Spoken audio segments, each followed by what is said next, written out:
Tout ça commise évidemment par nos frères de l'autre côté qui ont permis de pouvoir avoir le résultat d'aujourd'hui. Et nous sommes très fiers de ce résultat. Et moi, je suis très fier de voir le président de la République, voyez-vous, le président de la République à cette heure-là, se tenir debout, attendre chacun de ses soldats pour leur dire à chacun un mot réconfortant, un mot comme pour leur dire, le pays a été avec vous, le pays est avec vous. Et c'est un symbole fort pour les armées. Je vous l'ai dit tout à l'heure, le moral du troupe, c'est quelque chose d'important. Et quand les militaires assis chez eux, les soldats assis chez eux regardent ça, ils se disent, on peut mourir pour notre pays. Parce que si on meurt pour notre pays, ce pays-là sera là. En fait, c'est un message très important qu'on apporte aujourd'hui.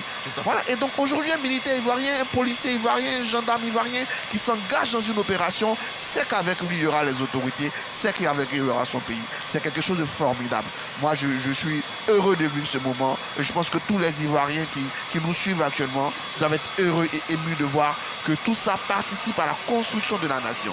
Grand moment donc dans la vie de la nation ivoirienne, grand moment dans la vie de l'armée de Côte d'Ivoire. Chers téléspectateurs, si vous nous prenez en marche, sachez qu'il est 23h56 et à 7h de la nuit, le président de la République est debout à l'aéroport international Félix Houphouët-Boigny de Port-Bouët pour accueillir ses enfants, pour accueillir ses 46 soldats qui étaient encore détenus au Mali et qui viennent de fouler le sol ivoirien.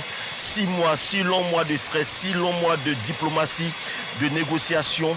Et déjà, lorsqu'on remonte l'horloge de l'aiguille du temps, on se rend compte qu'en marge de la 77e Assemblée Générale de l'ONU à New York en septembre dernier, les chefs de l'État de la CEDEAO se sont réunis en sommet extraordinaire pour débattre, entre autres, de l'épineuse question des soldats ivoiriens retenus au Mali. Et même à cette occasion, le secrétaire général de l'ONU, Antonio Guterres, est monté au créneau et a affirmé que les soldats ivoiriens retenus au Mali ne sont pas des mercenaires. Quelle analyse faites-vous de cette sortie de Antonio Guterres qui finalement a mis fin au débat sur véritablement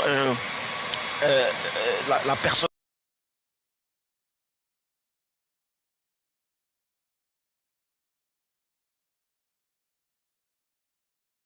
d'Ivoire, Mali se sont parlé.